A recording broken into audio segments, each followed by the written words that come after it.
Pita, você é de Manaus? Manaus. Sou de Manaus. Nascido e criado aqui em Manaus. Calma. A tela inteira.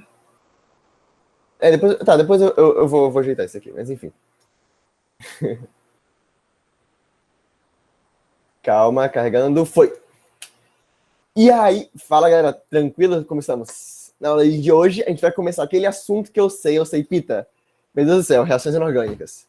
Você vai falar de reação de substituição, de dupla troca, e eu vou cagar o pau, Pita. Não dá, é difícil demais. E aí vai com calma, tá bom? Já veio primeiro reações inorgânicas hoje mais geral, e na próxima aula, semana que vem, a gente vai falar de reações de simples troca e dupla troca, que aqui normalmente o pessoal chora um pouquinho mais, aqui normalmente puxa um pouco mais, cai cabelo, enfim, etc. Vamos lá, tá bom? Mas vamos começar no conceito geral, no ampluzão, tá bom? Reação inorgânica, por algum motivo, não tem na apostila de vocês, então eu vou preparar uma listinha para vocês fazerem na próxima questão também, então essa semana também não tem exercício, tá legal? Mas eu quero que vocês prestem atenção na aula, e se ficou alguma coisa confusa, dá uma voltadinha na aula, tudo sob controle, tá bom? Vamos lá. Experimento da pasta de dente de elefante. Esse experimento é um experimento muito legal e ajuda muito a entender o que é uma reação orgânica, uma reação inorgânica. Vai ajudar muito no comprimento de vocês. E é um experimento muito massa mesmo. Então, vou lá. Tô achando aqui, ó, bonitinho, né? Isso aqui é o manual do mundo, vocês já conhecem, padrão. Eu vou mostrar para vocês o que é o experimento da pasta de dente de baleia azul. Tá sem áudio para vocês, né? Ou tá com áudio? Tá sem. Tá sem? Não, beleza, tranquila, sem problema. O que acontece? Primeira parte do experimento, eles vão pegar um H2O2. O que é H2O2? É o peróxido de hidrogênio, ou como a gente conhece, é água oxigenada. Galera, água oxigenada é diferente de água com gás, tá bom? Não vão achando que, quando você tem um ferimento, é só botar água com gás que vai funcionar no ferimento lá, e não. Água com gás é uma coisa e água oxigenada é outra.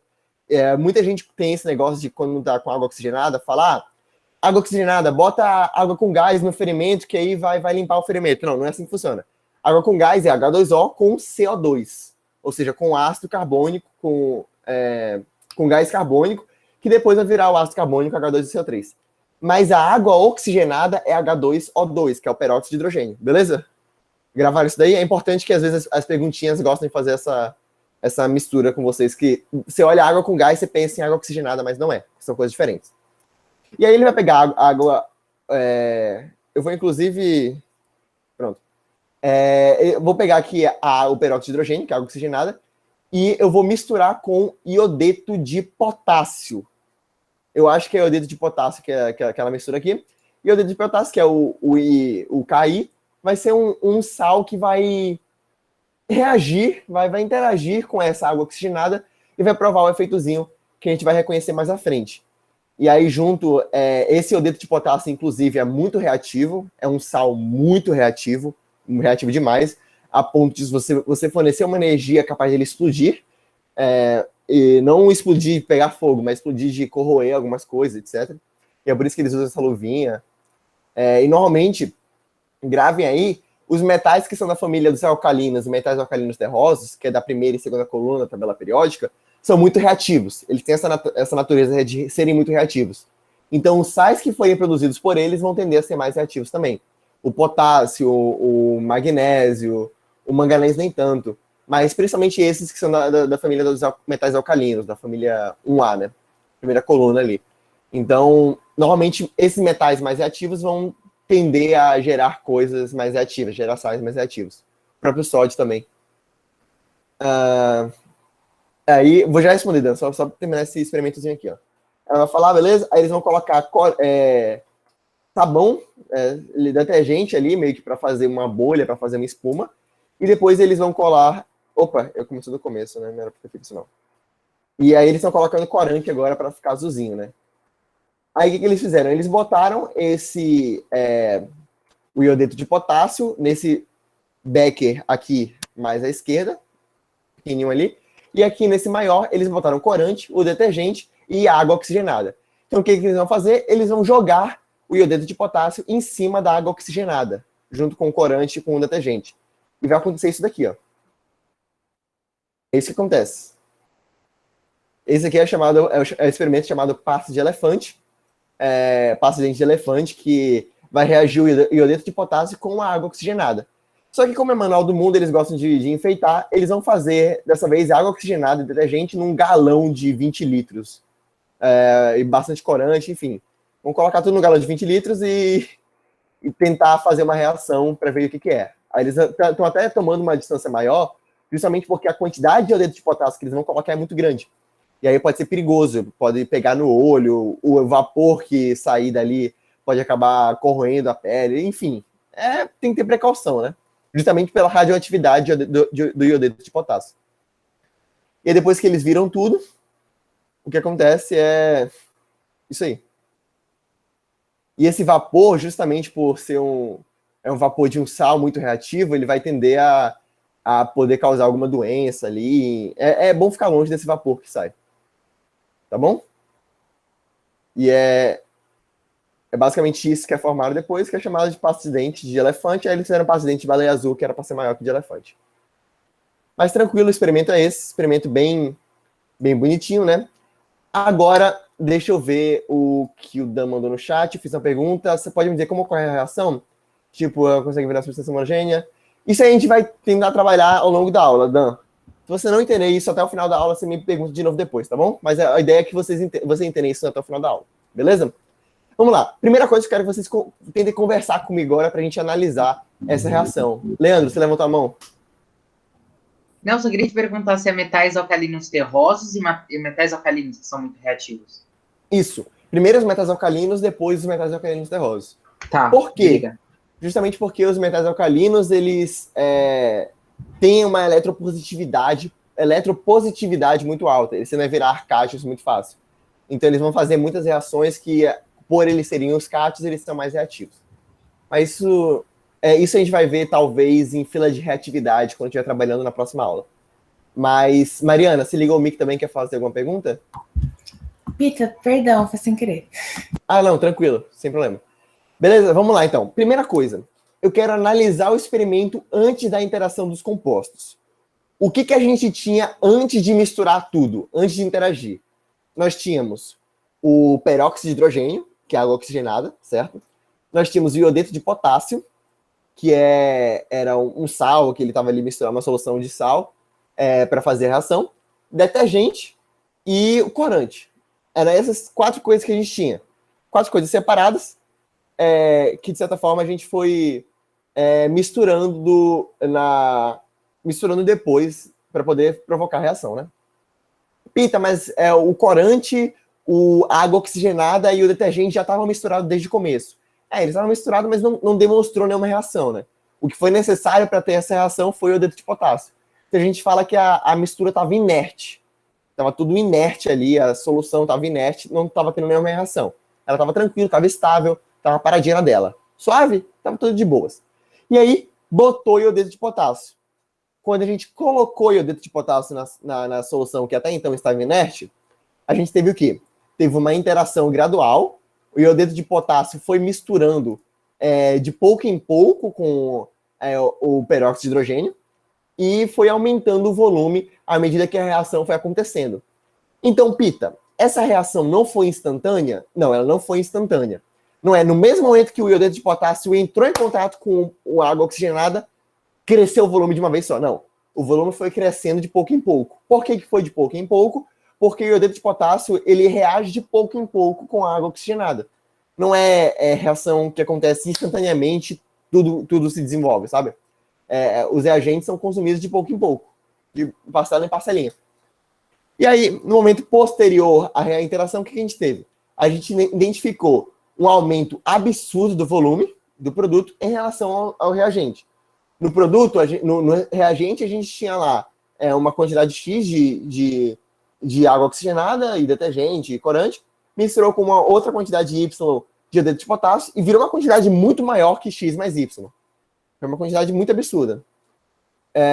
E isso é uma regra geral, existem substâncias que reagem tudo de uma vez. É uma regra geral. A gente pode falar que essa é uma regra geral. Nada é consumido instantaneamente 100%. Os reagentes sempre são consumidos de pouco em pouco. Isso vocês vão ver, eu acho que nas próximas semanas, com o Ian em cinética química. Vocês vão ver velocidade das reações. Eu acho que, se já não viram, vão ver nas próximas semanas agora. que ele vai dar nesse primeiro semestre ainda. Ele vai mostrar a velocidade com que as reações acontecem. E é justamente isso que mostra que as reações não acontecem instantaneamente. Ah, já viram? Tranquilo, então. E aí eu quero perguntar para vocês. Realmente, eu tive uma reação química ou eu tive só uma transformação física de volume? O que vocês acham? Vocês acham que teve de fato uma reação química entre os compostos ou foi só uma transformação física de volume e nada misturou com nada? Eu acho que teve uma reação química. Formou um negócio de elefante. Alguém acha que não? Alguém acha que não teve uma reação química? Foi só o volume aumentando? Nossa, e ainda saiu o gásinho, né? O gás. Saiu o gás. Com certeza teve reação química. Então, realmente teve uma reação química. E é justamente isso. Agora a gente vai analisar que reação química foi essa. Tá bom? Vamos lá. Ó, a gente teve uma reação de decomposição natural. Que reação de decomposição natural é essa? O peróxido de hidrogênio, a água oxigenada que nós conhecemos, ela naturalmente sofre reações de decomposição. Se a gente vai ver na próxima slide, mas ela naturalmente vai se decompor, ela vai se desfazer. A molécula de peróxido de hidrogênio, ela não é estável, ela é uma molécula instável, ela é por instabilidade. Então ela vai tender a sempre se transformar em água e se transformar em gás oxigênio.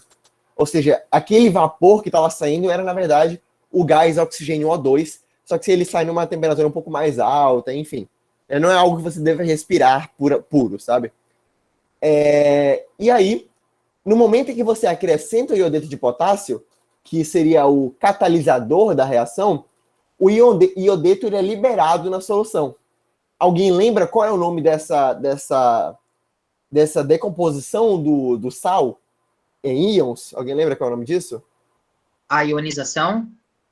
Ionização, boa. É a dissolução iônica, né? Eu boto o sal ali, junto na solução, ela vai se decompor em íons, eu vou ter uma ionização. Ou seja, o íon iodeto vai ser jogado na solução, e o íon do potássio mais também vai ser jogado ali na solução, vai ficar meio que inerte. E o que acontece? Esse íon iodeto, ele vai interagir com a água do peróxido de hidrogênio, a água oxigenada, e vai gerar o quê? H2O mais iodeto de oxigênio. O íon vai atrair o átomo de oxigênio para ele. Por que o íon de iodeto vai atrair o átomo de oxigênio? Não precisa saber esse motivo específico. Esse motivo está um pouco além do necessário no momento, tá bom? Mas o que acontece o íon de iodeto vai atrair o átomo de oxigênio dessa molécula de peróxido de hidrogênio e vai formar essa molécula de OI-, que forma um ânion negativo, né?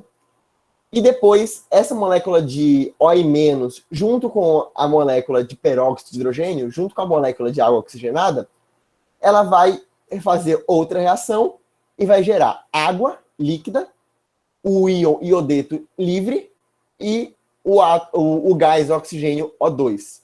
Ou seja, o íon iodeto, o iodeto de potássio, vai servir como um agente catalisador.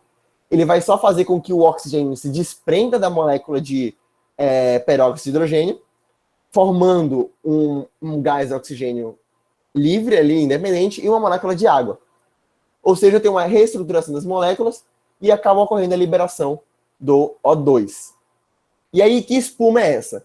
Essa espuma, ela é justamente o gás oxigênio que fica meio que entre as moléculas da água e do detergente.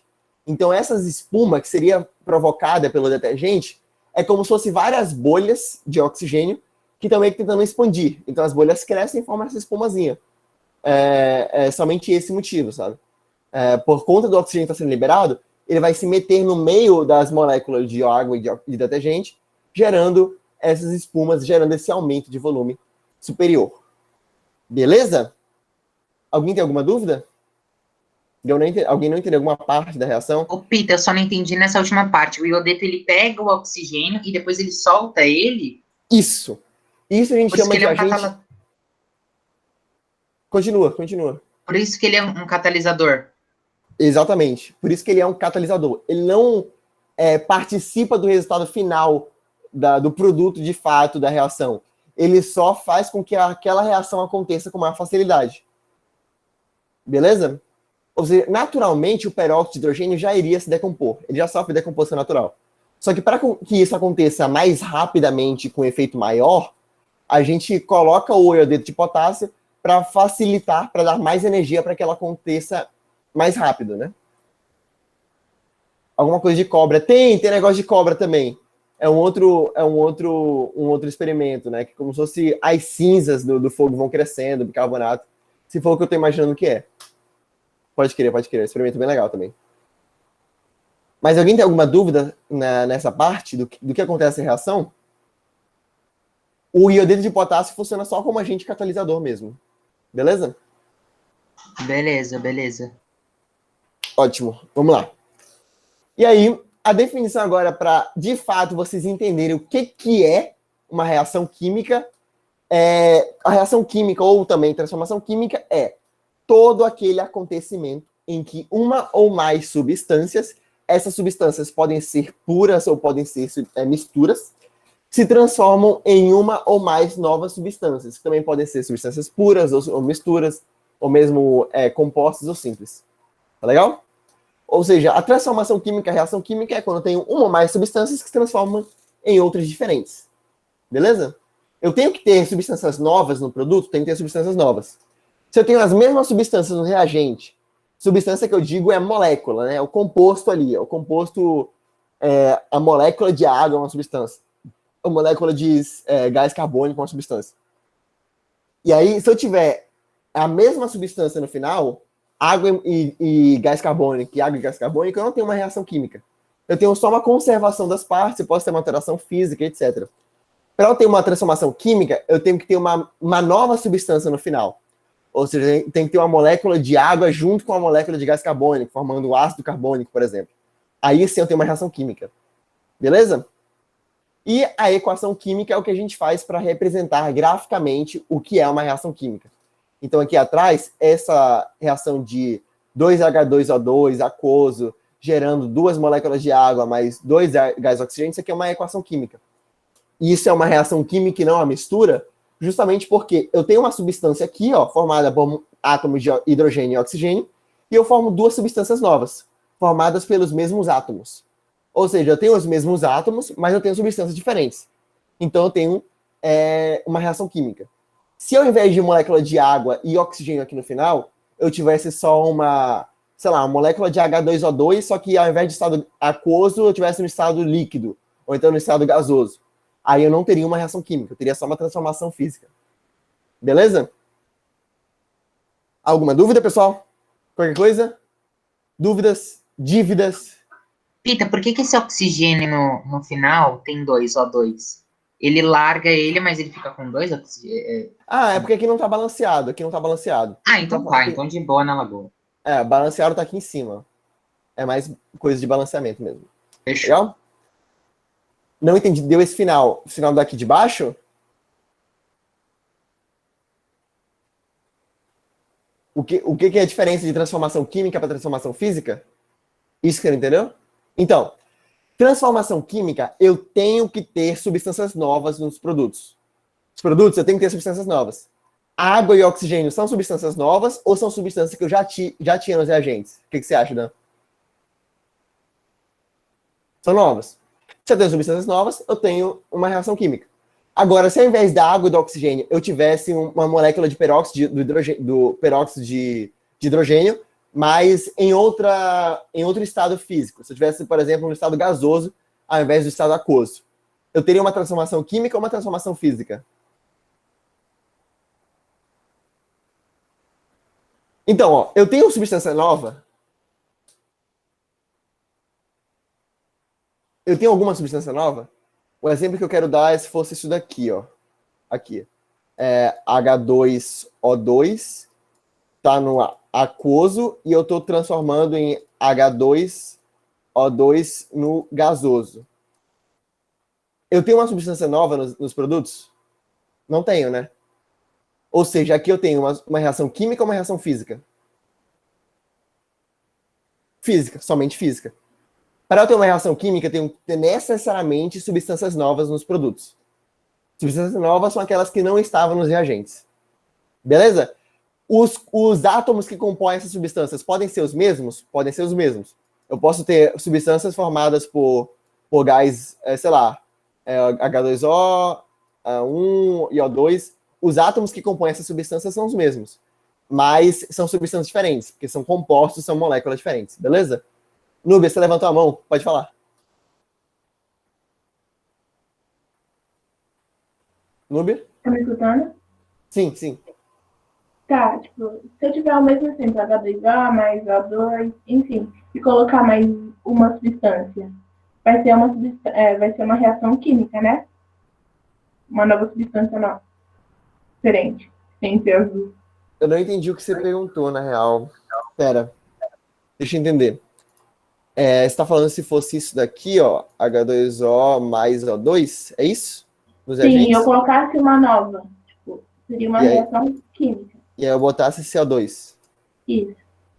Se nos produtos eu tivesse uma substância diferente dessas três, qualquer uma substância diferente das três, eu já teria uma reação química. Se tivesse lá, tipo, H2CO3, que é o ácido carbônico, eu teria uma reação química. Valeu. Beleza? É isso. Respondi também, Dan, sua pergunta? Como é formado substância iônica, por exemplo, o OE-? Então, isso aí é o que você não precisa saber agora, o Paulo. Foi o que eu falei. Isso aí não é algo tão necessário para entender.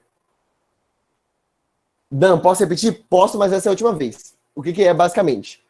Se eu tiver substâncias nos produtos diferentes dos reagentes, eu tenho uma reação química. É só isso. Tipo aqui, ó, H2CO3 é diferente de H2O, é diferente de O2 e é diferente de CO2. Então eu tenho reação química.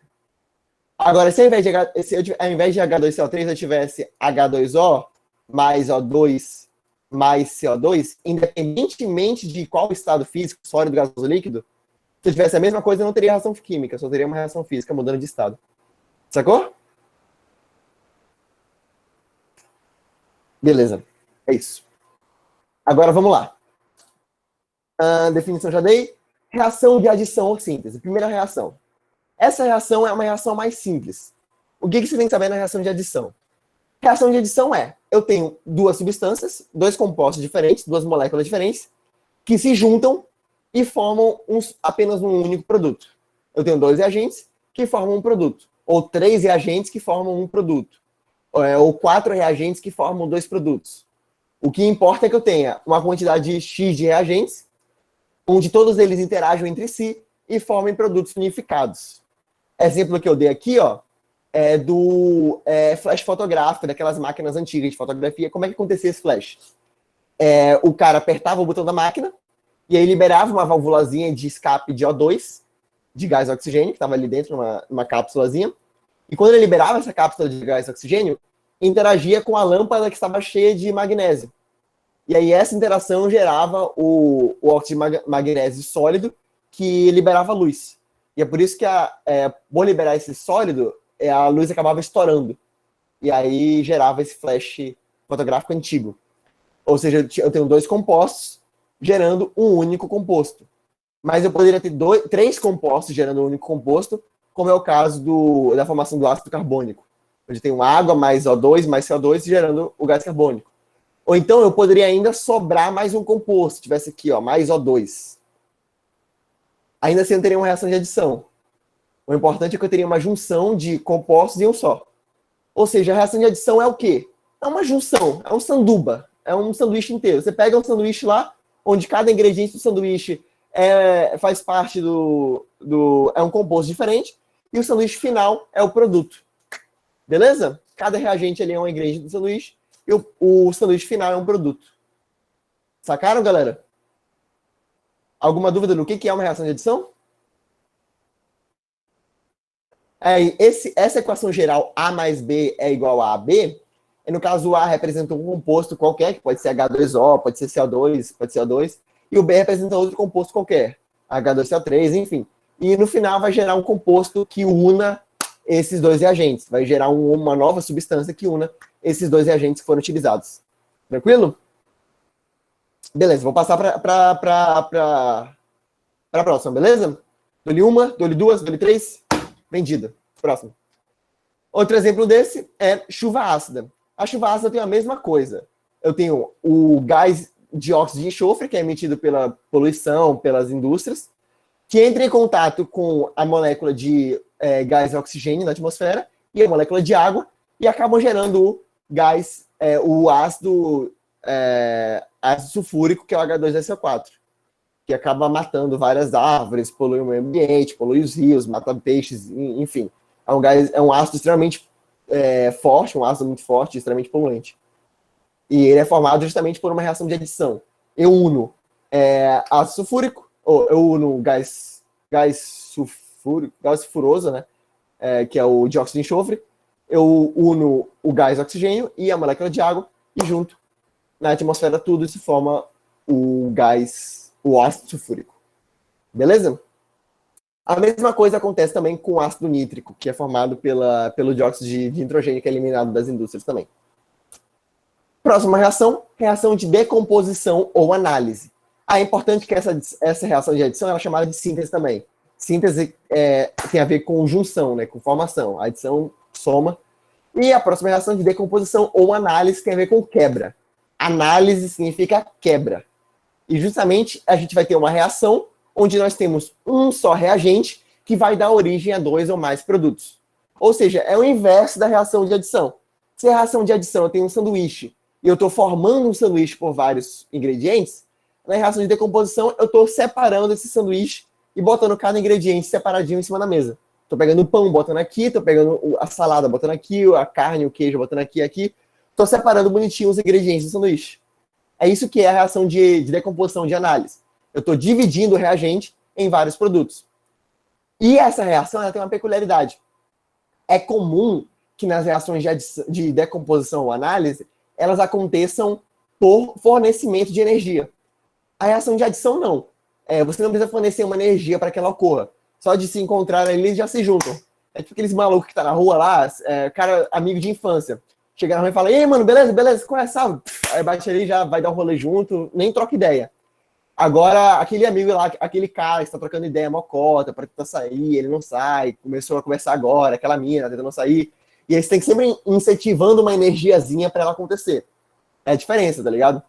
Então a decomposição sempre tem que estar dando uma xingada ali, tem que estar dando uma provocadinha para que ela aconteça no final. Análise, tirar a roupa da véia. Pô, da véia não, né, Dan? Nada contra, né, mas... tá, eu não vou discutir seu gosto, não, cada um com seu cada um, né? Enfim, zoeira. Mas, enfim. Então, a equação geral da reação de decomposição é um composto AB. O que seria esse composto AB? É um composto que é formado por duas substâncias. E aí acaba dando origem ao composto A mais o composto B. Lembrando, A e B não representam átomos de elementos químicos, mas representam compostos como um todo. Por exemplo, AB poderia ser uma molécula grande de H2O2, peróxido de hidrogênio, como a gente já viu, ó. H2O2, peróxido de hidrogênio. E aí eu estou decompondo em molécula de água e molécula de oxigênio. Mas não quer dizer que eu vá cortar exatamente no meio e gerar hidrogênio e oxigênio. Não é bem assim, beleza? Vou formar compostos diferentes. E aí o exemplo que eu tenho é do aquecimento de dicromato de amônio, que é um bem específico, né? Mas o dicromato de amônio, que vai dar origem ao gás nitrogênio, vai dar origem ao óxido crômico e vai dar origem à molécula de água. E você precisa, para fazer com que isso ocorra, precisa fornecer uma energia térmica ali, fornecer um calorzinho para que ele pegue fogo e, de fato, aconteça a reação. Tá legal? Leandro, você levanta a mão? Pode falar? Uhum. Esse fornecimento de energia significa que nem aquele catalisador, né? Sim, é igual catalisador. O peróxido de hidrogênio, ele tem a natureza de ser muito instável. Então, o mínimo calor mínimo do meio ambiente, tipo 20 graus Celsius da temperatura do ar, já faz com que ele ocorra. Ou seja, alguns precisam de uma temperatura muito alta e outros precisam de uma temperatura muito normal. Não precisa fornecer tanto calor assim. O peróxido de hidrogênio é um exemplo de que um calor de 20 graus da temperatura térmica, ele acontece normalmente. E o catalisador é utilizado para com que isso aconteça mais facilmente ainda, para facilitar essa transformação. O dicromato de amônio, não. Você precisa fornecer uma energia térmica um pouco maior para fazer com que ele ocorra. Acender um isqueiro, alguma coisa assim. Beleza? E aí, a gente tem três tipos principais de decomposição ou análise. Três tipos principais de formas como eu vou fornecer essa energia. Primeiro tipo é por pirólise, que pirólise tem a ver com piromaníaco, tem a ver com fogo, pyro, né? Vem, sei lá, enfim. Justamente tem a ver com a decomposição através do calor, energia térmica, que é o exemplo da decomposição do carbonato de cálcio, que vai se decompor em cal, cal virgem, que é o CaO, e gás carbônico, que é o CO2. Aí eu tenho eletrólise, que por eletro você define que é por energia elétrica, que é uma decomposição através da energia elétrica, que é o exemplo da água, que você pode decompor a água por eletrólise em gás hidrogênio e gás oxigênio, isso acontece muito. E eu tenho a fotólise, que é a decomposição através da luz, que é o caso, por exemplo, do peróxido de hidrogênio. O peróxido de hidrogênio, a mínima energia fornecida a ele, que é a luz, já faz com que ele se decomponha. A energia é o mínimo, a luz, como a gente conhece, é o mínimo de energia que o mundo pode fornecer. E aí a gente tem essa decomposição do peróxido de hidrogênio, da água oxigenada, pela luz. A síntese libera energia? Nem sempre, Dan. Nem sempre. Ela pode liberar e pode não liberar também. Depende muito. Beleza? Nem sempre. Eu acho que a gente vai falar disso melhor nas próximas aulas, mas... Na verdade, se falam disso melhor com o Ian. Com o Ian, vocês falam disso. Tem a questão de diferença de entalpia e liberação de energia nas equações, enfim. Mas vamos lá. Tudo certo aqui na reação de decomposição? Alguma duvidazinha? Alguma coisa? Posso? Dúvidas? Dívidas? Dívidas estamos aí, né, guys? Faz parte. Mariana, você levantou a mão, pode falar. Tipo, nos exercícios vai vir esses sinaizinhos que tá entre parênteses, tipo, para dar uma dica pra gente, ou... Pode vir. E é por isso que eu botei aqui. Às vezes vai vir esses sinaizinhos. Quando não vier, ele vai te dar algum indício. Ele vai falar, aqueceu-se na temperatura de tanto, forneceu-se energia elétrica de tanto, deixou-se expor ao sol na luz, enfim. Mas se você tivesse esse sinalzinho aqui, vocês já podem reconhecer que corresponde a esse tipo de decomposição. Beleza? Beleza, obrigada. Nice, de nada. Próximo, então, reação de deslocamento ou simples troca. Eu não vou entrar tão a fundo nessas reações, porque a gente vai falar especificamente delas na próxima aula. Então, eu vou mais pincelar superficialmente, beleza? Primeira coisa é a reação de deslocamento. O que eu tenho na reação de deslocamento? Eu gosto de pensar que na reação de deslocamento a gente tem um trisal, um triângulo amoroso, onde uma das partes é invejosa e rouba o marido da outra. É bem série de elite mesmo. É bem série de elite. Eu tenho uma das substâncias invejosa demais e rouba o casal, rouba o cônjuge da outra parte. E acaba roubando o lugar dele no casal lá. Beleza? Isso é uma reação de deslocamento ou simples troca. É um triângulo amoroso. Então, o que a gente tem nesse triângulo amoroso? Nós temos nos reagentes duas substâncias e nos produtos nós temos também duas substâncias. Essas 4 substâncias, elas têm que ser distintas uma das outras. Beleza? Eu tenho que ter 2 substâncias nos reagentes e 2 nos produtos. Não necessariamente só 2. Eu posso ter outras substâncias também, mas que vão realizar reação de deslocamento ou simples troca são sempre de 2 em 2. Tá bom? Por que sempre de 2 em 2? Vai ficar mais claro quando vocês verem os exemplos. Mas, eu tenho sempre uma substância simples. O que é a substância simples? Alguém consegue me lembrar o que é uma substância simples? Alguma coisa? Substância simples que ela tá ligada a ela mesma, ou só um elemento só. Bom, é isso. Substância simples é aquela que é formada por só um elemento de um átomo de um elemento químico. Por exemplo, ferro sólido, uma substância simples. Gás oxigênio, que é O2, é uma substância simples. Água, H2O, já não é uma substância simples, é uma substância composta. Porque tem tem átomos de 2 elementos químicos diferentes, que é o hidrogênio e a água, e o oxigênio. Beleza? Ou seja, nos reagentes eu tenho uma substância simples e uma substância composta. Uma substância que é formada pelo átomo de só um elemento químico e outra substância que é formada por átomos de mais de um elemento químico. Tá bom? E aí, essa substância simples é aquela carente, tá sozinha, ninguém quer ela na balada, tá sentada, só fica bebendo na balada inteira, tipo, ninguém fala com ela, e aí ela é invejosa.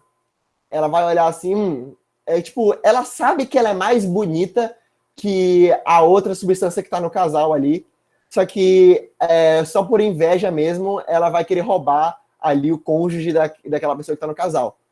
E aí ela vai lá e rouba o lugar da outra. E aí o que acontece? Forma um novo casal. Esse novo casal é formado por uma das partes que compõem a substância composta e a outra parte que veio da substância simples. E o que acontece com aquela parte que foi o casal, aquela parte que foi trocada, ela é deixada de lado. A pessoa que é atraída, né, o corno, sempre vai jogar de escanteio. Fica triste sozinha. E aí forma uma substância simples, com aquele que foi jogar de escanteio. Beleza? Agora vamos ver como é que isso funciona na química. Eu tenho um exemplo aqui, ó. O zinco na solução ácido clorídrico. Eu tenho o zinco tá lá na dele, sólido, o zinco tá tranquilaço, o zinco tá feliz, tá de boas. E aí ele vê o ácido clorídrico, que é o HCl lá. Tipo assim, tá na balada, né? E o ácido clorídrico é aquele que gosta de ir em casal pra balada. Vai junto lá o hidrogênio e o cloro, vão juntos lá pra balada. Só que eles são muito tóxicos, né? Ácido clorídrico, tóxico demais. E aí acontece que o zinco, ele meio que olha ali e ele fala, não sei não, hein?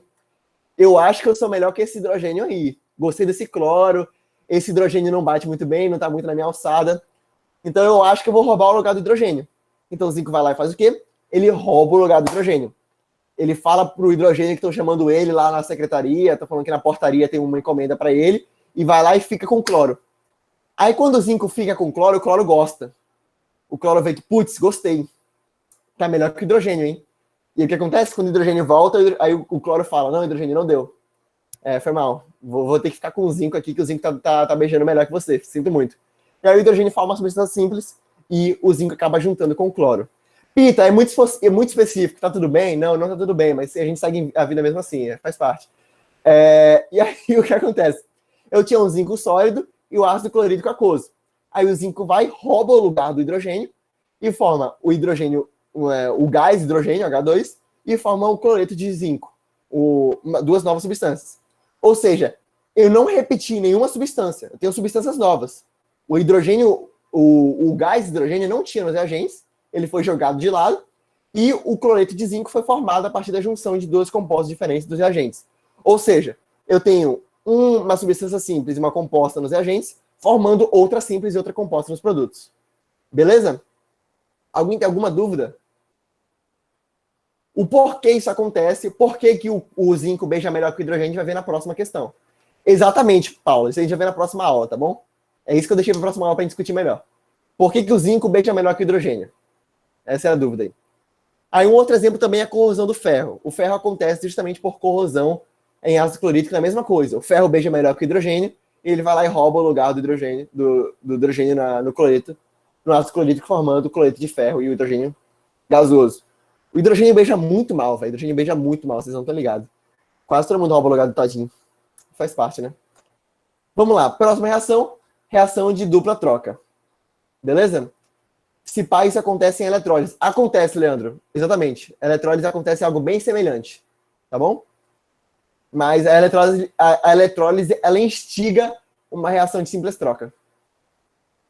Hidrogênio é o nerd da balada. Não, acho que o hidrogênio só beija mal, mas ele gosta de pegar gente. Os nerds normalmente são os outros tipos de metais. A gente vai ver depois na próxima aula. Relaxa. As analogias são todas pensadas na cabeça aqui. Na reação de dupla troca, eu já tenho uma coisa diferente. Eu já não tenho um trisal. Eu tenho um swing de casais. Eu tenho uma troca de casais. Aquele programa do Discovery Home Health, que é troca de esposas, troca de maridos, troca de casa, enfim. Eu tenho isso na reação de dupla troca. O que acontece? Acaba que naquele programa lá, a esposa de um cara vai para a esposa de outro. Isso nunca fez sentido, tipo, eu nunca entendi por que isso acontece, por que alguém iria preferir fazer isso. Mas enfim, né? Eu fico imaginando como é que é dormir à noite nessa troca de casal. Mas enfim. O que acontece? Eu tenho duas substâncias compostas nos reagentes, duas substâncias compostas diferentes uma da outra, e aí acaba que essas substâncias elas fazem o swing de casais, elas trocam ali determinados integrantes desses compostos e geram duas substâncias compostas diferentes. Ou seja, eu tenho dois reagentes compostos e eu tenho dois produtos compostos. As quatro substâncias têm que ser diferentes uma das outras. E elas têm que ser também substâncias compostas, não podem ser substâncias simples. Beleza? Tem que ter esse swing de casais. E como é que são formados os casais? Vamos lá. Eu tenho, em toda substância composta que faz reação de dupla troca, eu tenho um cátion e um ânion. Como se fosse um marido e mulher. Cátion e ânion. Não necessariamente marido e mulher, mas cônjuge e cônjuge. Enfim, foda-se. Eu tenho um cônjuge de A e o cônjuge de B. E aí, na outra substância, eu tenho o cônjuge de C e o cônjuge de D. E eles vão trocar. O ânion de um troca com o ânion de outro, e o cátion de um troca com o cátion do... Ou o cátion de um troca com o cátion de outro, né? Tem que ter inversão aí dos dois, tanto faz. Ou eles trocam de ânion, ou eles trocam de cátions. Porque se trocar os dois, não vai trocar, vai manter a mesma coisa. Enfim. O que acontece? Depois dessa troca de cônjuges, eles formam duas substâncias diferentes, que acabam juntando esses cátion e ânions diferentes.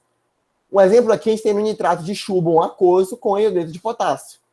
Aqui, ó, nitrato de chumbo, é o PbNO3,2, interagindo com o iodeto de potássio, que é o Ki. O que acontece? O ânion no nitrato de chumbo 2 é o nitrato, e o cátion é o chumbo.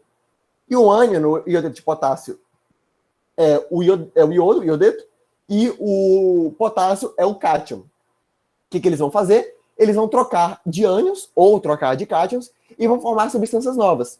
Como é o caso, formou o nitrato de chumbo, pode ver, ó, o nitrato de potássio, o nitrato que estava interagindo com o chumbo antes, passou a interagir com o potássio, e o iodeto de chumbo, que antes estava interagindo com o potássio, passou a interagir com o chumbo. Pita, por que eles fazem isso? Porque eles gostam? De certa forma, fica benéfico para as duas partes. A gente vai ver o motivo de novo na próxima aula, mas esse swing funciona para os dois lados, todo mundo fica satisfeito no final, então dá certo, né? Não é que nem troca de esposa, que eu não vejo o objetivo, a finalidade daquele programa até hoje. Mas outro exemplo disso aqui, ó, é neutralização do pH do estômago com leite de magnésio. Se vocês pararem para ver, toda reação de base com ácido é uma reação de dupla troca. Por quê? Toda reação de neutralização base mais ácido vai formar o quê? Um sal, que é formado pelo cátion de um e ânion de outro, e vai formar também a água, H2O, que é a união de cátions e ânions também. Então, ó, eu vou fazer o quê? Sempre que eu tô com o pH do estômago um pouco muito ácido, o pH do intestino ali tá demasiadamente ácido, você tá meio que com azia, etc., normalmente recomenda-se tomar leite com magnésio, leite de magnésio. Por quê? Porque o leite de magnésio é uma base uma base muito básica, né? Então tem um teor básico bem alto. Então, esse leite de magnésio vai neutralizar a acidez do estômago, o ácido clorídrico ali, formando o sal cloreto de magnésio e liberando H2O. Ou seja, o ânion, que é a hidroxila eu esqueci o nome, do hidróxido de magnésio, a hidroxila vai interagir com o hidrogênio do ácido clorídrico, e o cloreto do ácido clorídrico vai interagir com o magnésio do leite de magnésio, assim gerando cloreto de magnésio e H2O. Beleza? Deu para entender o que é uma reação de dupla troca? O que é esse swing de casais? Leandro, você levantou a mão, pode falar. Eu queria te perguntar, porque assim, quando a pessoa não consegue ir no banheiro direito, ela toma isso. E aí eu ia te perguntar, é porque forma água, e aí a água vai conseguir fazer com que tenha mais vontade de fazer o número 2? Pode ser o motivo. Eu não sou professor de biologia, mas eu acho que faz sentido o que você falou. Sim, nossa, adorei isso, faz super sentido. Pra mim faz sentido. Pode ser que seja isso, pode ser que não também. Mas pra mim faz sentido. O objetivo que eu conheço principal a função principal do leite de magnésio é neutralizar o pH do estômago. Dor de barriga, sim.